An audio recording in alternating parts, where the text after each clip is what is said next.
When I started there and interviewed there in August of 2001, just prior to 9/11, there were 14 companies and about 400 people working at the Air and Spaceport in Mojave.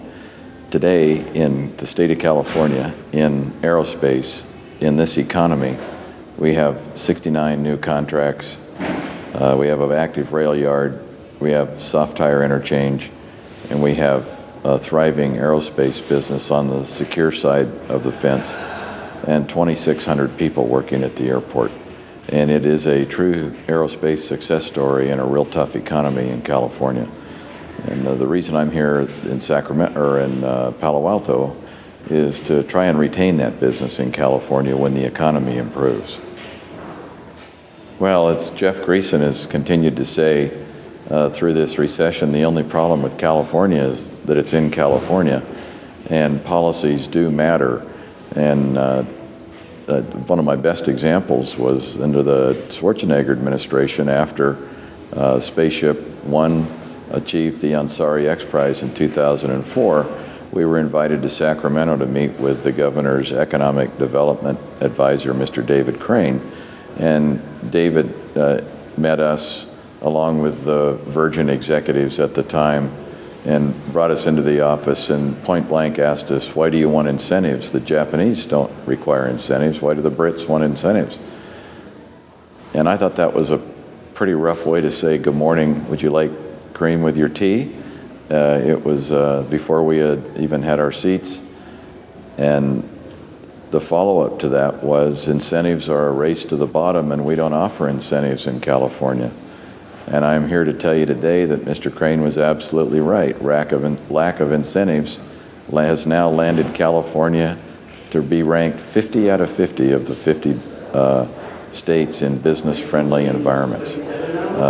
We met the objective of the administration. We are now ranked 50 out of 50. 2 weeks ago in Washington, D.C., at the Federal Aviation Administration Office of Commercial Space Transportation at their annual conference, brought in a team that actually surveys and ranks the business-friendly environments in the state.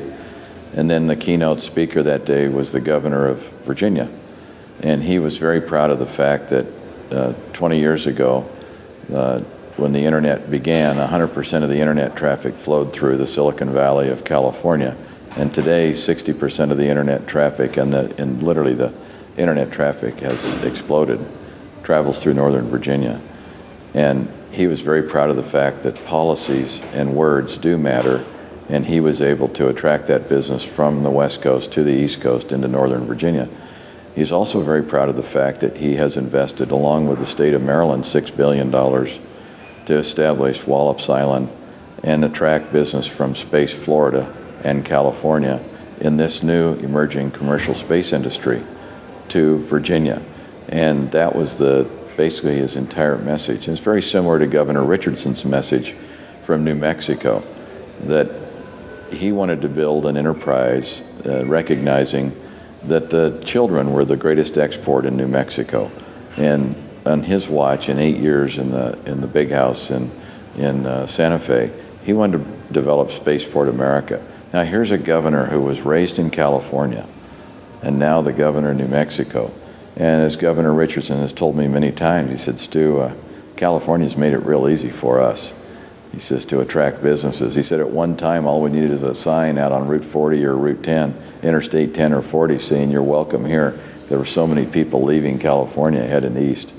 And the policies, the lack of policies in California are what astound me. We have a propensity to take our intellectual capital and build some terrific industries. And when I was a youngster and when you were youngsters, the majority of the airliners that you flew on were built in California. Today, none are built in California. They have all left the state. I have worked very hard, been in this industry 42 years, to bring an industry in California now that the commercial spaceflight industry is finding its traction, and the propensity of those, the preponderance of those companies are now resident in California. I'd like to keep them here, but what I'm afraid of is this economy, once it starts improving, and people find that they actually have equity in their homes again, we will have a new force repelling them to go to other states that have enacted law and policy, zero G, zero tax for 10 years, limits on liability for products that are built for space activity. Those are very attractive policies for these new startup companies looking for a home. You add that to a workman's comp in California, 11% tax. Other states that have zero tax, there are repelling forces and attracting forces. Unfortunately, we're on the wrong end of both.